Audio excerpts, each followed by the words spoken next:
Çırk mırk mı, mırk çırk mı? Yazan Abdurrahman Kadrizade 1876-1938.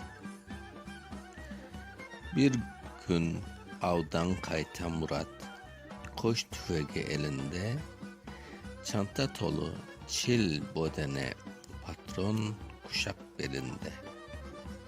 Çok dolaşkan o çöllerini, çok patlagan tüfeği, kuyruk sallap, yerini koklap, şapkalagan köpeği.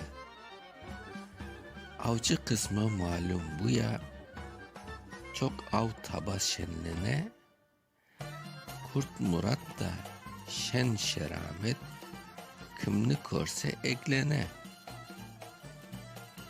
Hörgenine bir söz katıp, tavlı selam bergende, molla kaynı rast getire, köy işine kirgende.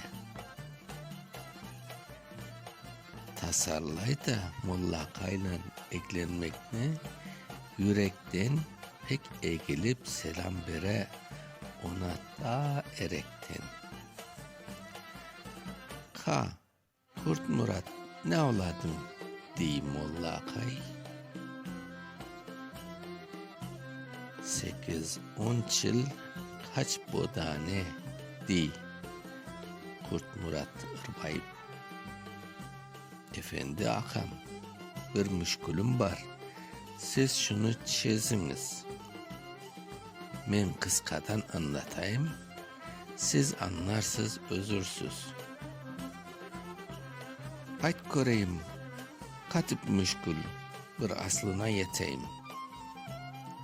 Başta güzel düşüneyim, şöyle al eteyim. Bugün şölde av kıdırıp, 4 dolaşıp gezgende, rast getirdim bir sürü çil, cüre cüre bezgende.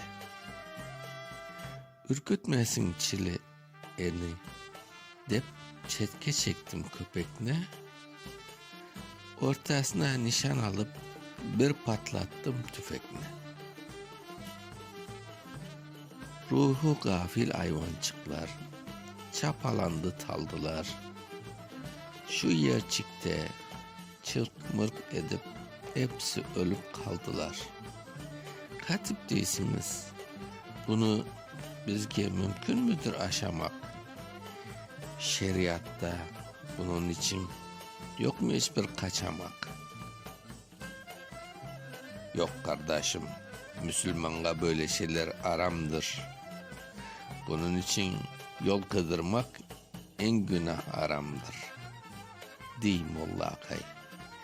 Pek kestirip yürekten fetva bere, sır vermeyip Murat özün pek mugaygan köstere. Tef yazık, olmadı iş. Benim işim cürer mi? Fukarage bahıt var mı? O maksatka erer mi? İsteyedim şu çillerden bir köbete koydurmak. Efendi akamlı şakırıp çil etine toydurmak. Ne dedin şu? Anlamadım. Çırpmık etip öldü mü? Yoksa mırk çırk etip mi öldü mü? Mırk çırk etti dedim ya.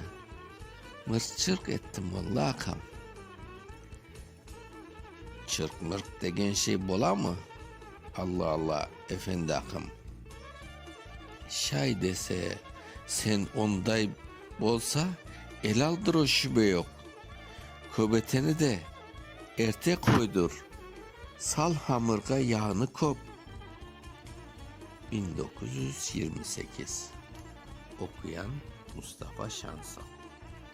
Çırk mırk